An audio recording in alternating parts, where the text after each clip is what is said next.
A história que está sendo contada aí é bastante simples. A mulher negra agradece o fato de que a filha mestiça concebeu um filho branco. A partir daí, ela é redimida do pecado de ser negra. Isso do pecado mortal original de ser negro. Isso era a política oficial do Estado brasileiro.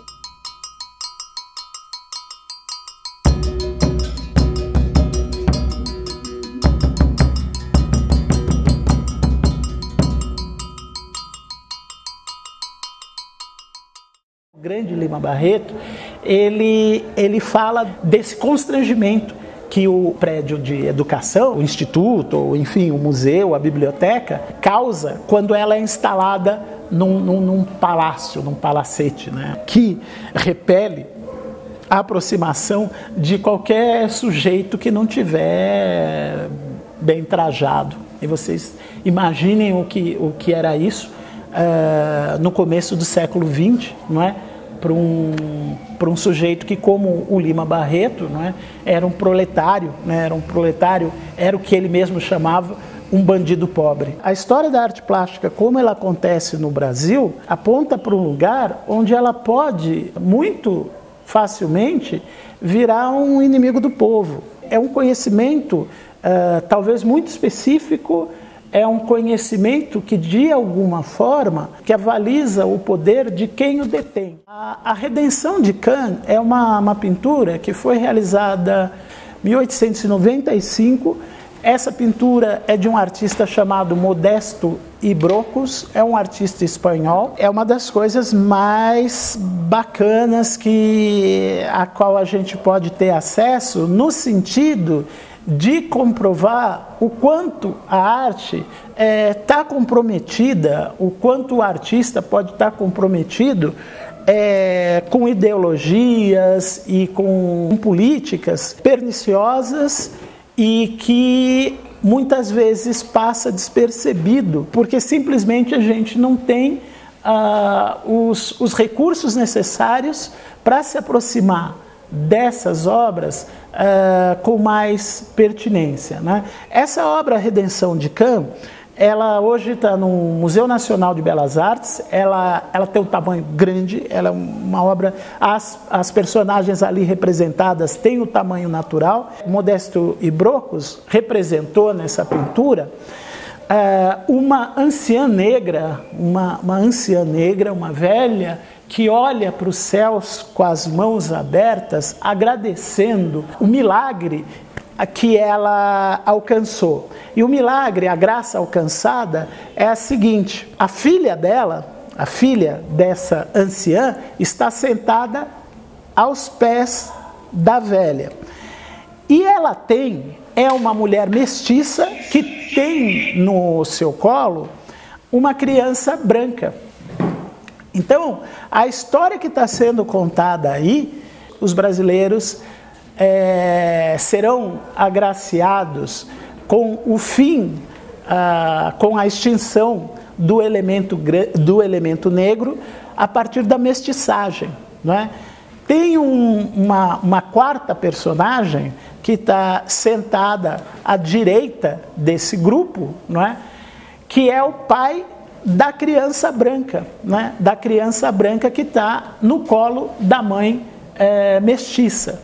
Então, a história que está sendo contada aí é bastante simples. A mulher negra agradece o fato de que a filha mestiça concebeu um filho branco.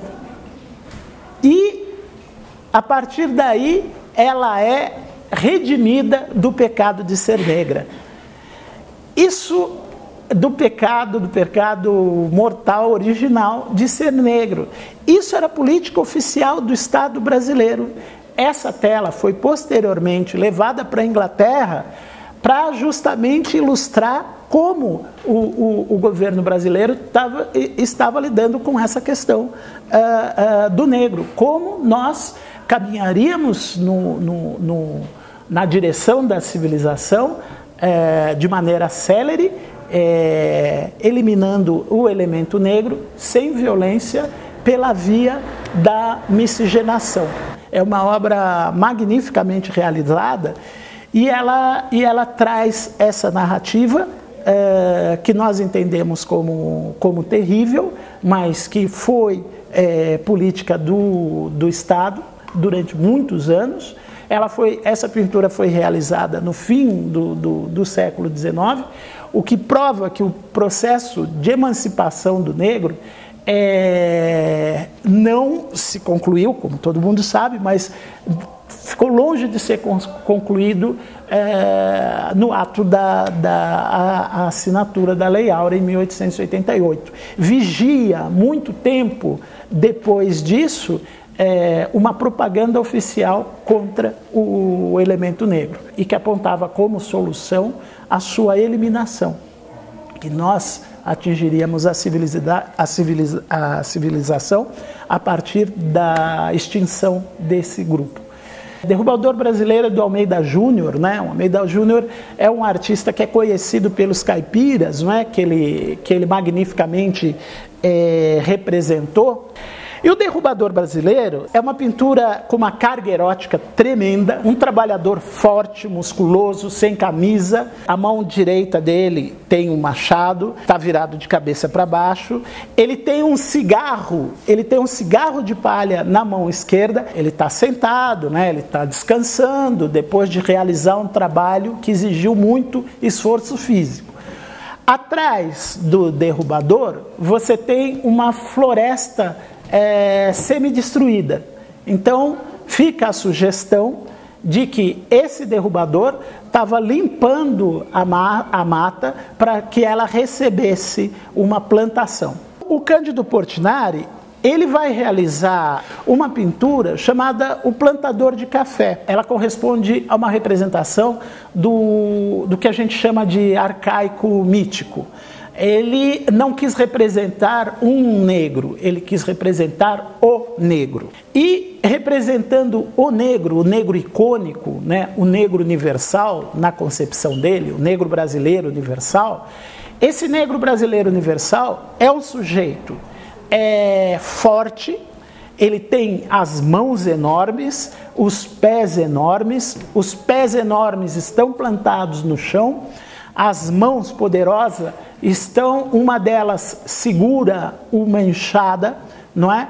E atrás desse personagem, a gente vai perceber a mesma paisagem do Derrubador brasileiro, que é um campo que foi aberto para receber uma cultura.